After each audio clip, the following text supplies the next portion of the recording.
Too Tall Sam from Ann Arbor, Michigan hit us. He said, do you still want to defend your golden boy, Greg Sankey, after the last couple of days? I'm sure as the SEC homer in the college football space, you will. How much does he pay you?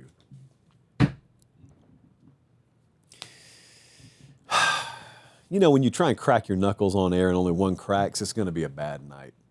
He doesn't pay me anything. I don't have a personal relationship with Greg Sankey. To my knowledge, I've never had a conversation with Greg.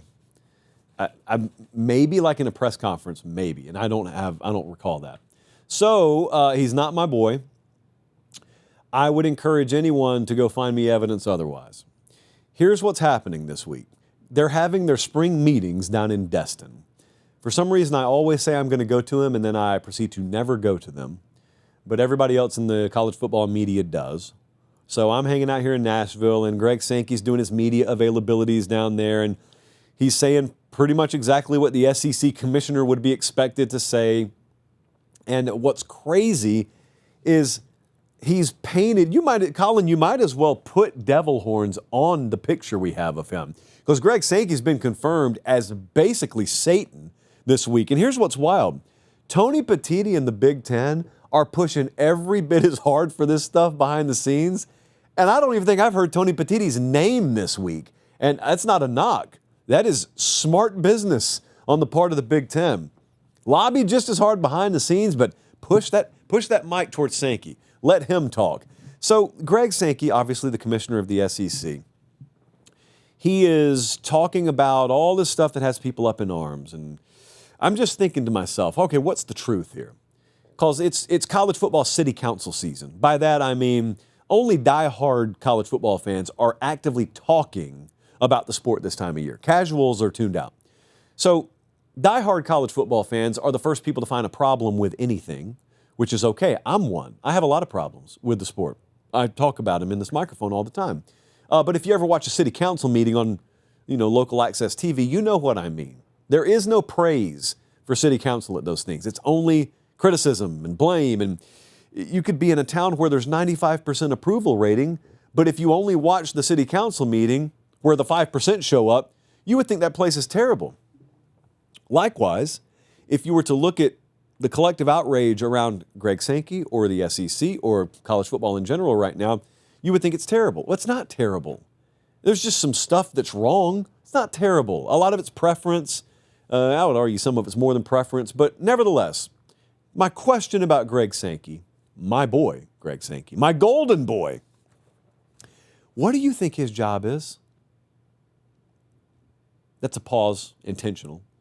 I'm asking the dude who sent us that or anyone else, what do you think his job is? Hold it. I'm going to lean forward for effect here.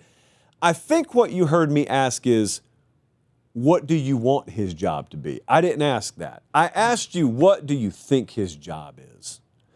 Because I think his job is to be the commissioner of a conference, the SEC. And that's what he's doing. Now, a lot of you don't like what he's doing. Fair enough. He doesn't hit 100% approval with me either. I'm very specific point by point when I have a problem with what he's done or what he said and whatnot, but I'm not the one airing the grievance now, you are. So I would ask you this, Sam or anyone else, specifics. What is it Greg Sankey is doing right now that you would have him do different? I don't need ad hominem attacks. I asked this earlier today. Some dude said he needs to stop whining as much, even threw out the B word. Can you imagine? So I don't need that. That's not constructive. I need you to give me specifics. Hey, quick time out. Check and see if you're subscribed to the channel. If you're not, make sure you do. It's free. It doesn't obligate you or sign you up for anything. It just helps us keep the channel free. All right, back to the show. What is he doing that you would have him do different? Again, specifics. I tried this on some of my buddies earlier today because, believe it or not, even in the group text on the iJosh, Greg Sankey gets trashed. And so I asked, well, what would you have him do? And someone said, well, first off, I wish he wasn't as greedy as he is. I said, interesting. Go on. I'm anti-greed. Go on. Let me hear what you have to say. He said, they should have never gone and poached OU in Texas. I also wish the SEC would not have grabbed OU in Texas. But see, that's the utopian world which I asked you earlier in the show to set over here.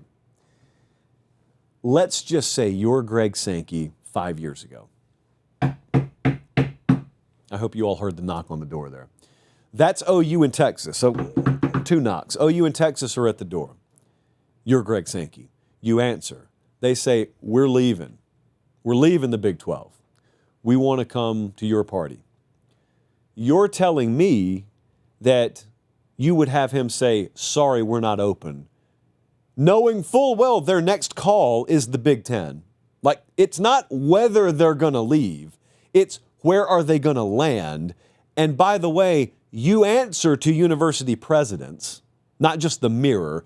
So you're telling me you would have had him slam the door in their face. I'm telling you he would have been on the street the next day looking for a new job.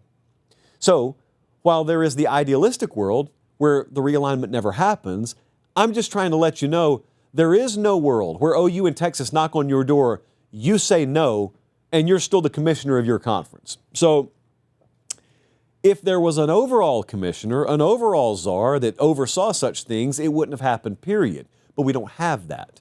So Greg Sankey, like you're presenting a scenario that's not realistic. So then the next thing is, well, he shouldn't be beating the drum for all of this AQ nonsense. He shouldn't be mandating that they get 4 guaranteed spots. Well, here's the thing about that. We can disagree or agree on that, but at the very least, I get your point on that. I fully respect that. But I would also say this. This is where the big multi-million-dollar follow-up question comes in. Who do you think he answers to? Himself? Tony Petitti's the same way in the Big Ten. Sankey's the same way. This is the great wool that is collectively pulled over the eyes of most people who cover this sport, much less the people who are fans of this sport. The NFL's done it a long time with Roger Goodell. College university presidents have done it a long time with their commissioners. Greg Sankey doesn't wake up in the morning, look at his personal to-do list and say, let's see what I'm going to do today. Greg Sankey answers to, 14 or 16 or whatever university presidents that are his bosses in the SEC. You think he just looked around and said, I think I'm going to go grab more money for the sake of grabbing more money. I think I'm going to welcome OU and Texas in. I'll just let the league presidents know they're coming later. No, that's quite the opposite. That works quite the other way. So, again, they meet with him, his bosses look at him. What do you think they say? Do you think they tell him, go look out for the greater good of college football? These people care even less about the greater good of college football than you and I do. And you and I are looking at it with differences of opinions about what's best for college football. But if you think these commissioners aren't looking out for the best interest, imagine what the random president of Florida or president of LSU or A&M is telling him. You think they give a crap about the best interest of college football?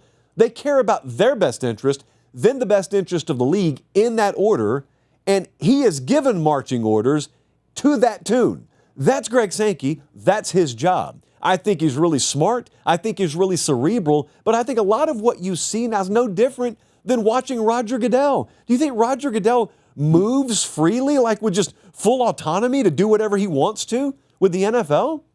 Does anybody think that's how that works? No. He gets paid a lot of money to take all the arrows, to be the shield for the shield, if you will, on Sundays. Greg Sankey's doing the same thing. Because you know what I haven't heard this week? I've heard 1,000,001 people slam Greg Sankey. I have not heard a single mention of the president of the University of Tennessee, the president of Auburn University, or the University of Alabama. And that's exactly the way they want it. That's your job. If you're the conference commissioner of any league, that's your job. Now, having said that, that guy right there is the most powerful. He is the most powerful of them all. And I think a lot of them look to him for answers. And I think his voice carries a metric ton of weight.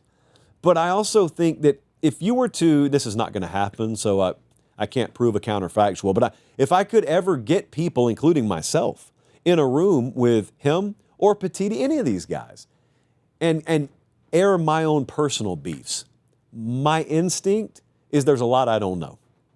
My instinct is he would probably listen and then he would have a rebuttal for me, and there would be 2 or 3 angles I never considered that would probably, with most of my grievances, make me go, oh, okay.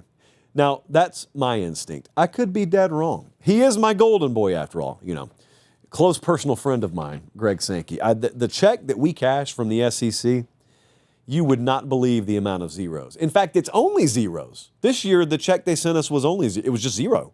That's what they sent us this year. But, that's a year-to-year thing. Who knows?